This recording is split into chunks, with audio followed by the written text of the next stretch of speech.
একটা সরকার দল থেকে আসে, সেই বাংলাদেশে আমরা মাননীয় স্পিকার ফিরতে চাই না। প্রধানমন্ত্রী যিনি আছেন, মাননীয় প্রধানমন্ত্রী, ওনার সন্তান যেই প্রজন্মের, আমরা একই প্রজন্মের, আমাদেরকে ধারণ করার চেষ্টা, আমি চাইবো আপনারা সবাই আমাদেরকে ধারণ করার চেষ্টা করবেন।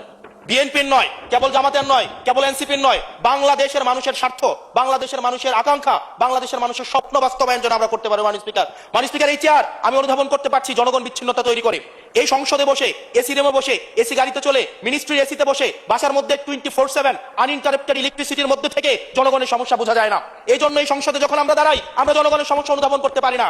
আমরা এই সংসদে বসে যদি আমরা লোডশেডিং এ আমরা খুঁজি, এই সংসদে বসে লোডশেডিং পাওয়া যাবে না। এই সংসদে বসে জনগণের সমস্যা পাওয়া যাবে না। এই সংসদে বসে সবকিছুকেই, মাননীয় স্পিকার, আমরা যে এই বাংলাদেশের সবচেয়ে সুবিধাভোগী মানুষের মধ্যে এই সংসদে যারা বসে আছি, বাংলাদেশের সবচেয়ে ফেসিলিটেড মানুষের মধ্যে আমরা অন্যতম। মাননীয় স্পিকার, মাননীয় স্পিকার, আমাদের জনগণের কাছে যেতে হবে। জনগণের আশাগুলোকে, সময়গুলোকে, স্বপ্নগুলোকে আমরা রাজনৈতিক ভাষার মধ্য দিয়ে, কর্মসূচির মধ্য দিয়ে সেগুলোকে বাস্তবায়নের জন্য আমাদের সবাইকে সমন্বিতভাবে, ঐক্যবদ্ধভাবে কাজ করার প্রয়াস আমাদেরকে থাকতে হবে।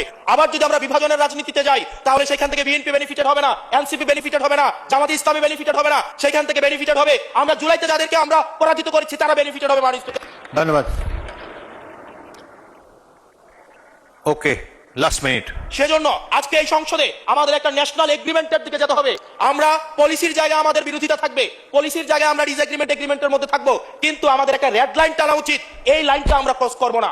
আমরা যখন শুনতে পাই যে একটা রাজনৈতিক দলকে নির্মূল করার আহ্বান একটা সরকার দল থেকে আসে, সেই বাংলাদেশে আমরা মাননীয় স্পিকার ফিরতে চাই না। মাননীয় স্পিকার, আমরা এখানে আমরা কনস্ট্রাকটিভ ভাবে পলিসির জায়গা থেকে আমরা আর্গিউ করব, আমরা এগ্রি করব, আমরা ডিসএগ্রি করব।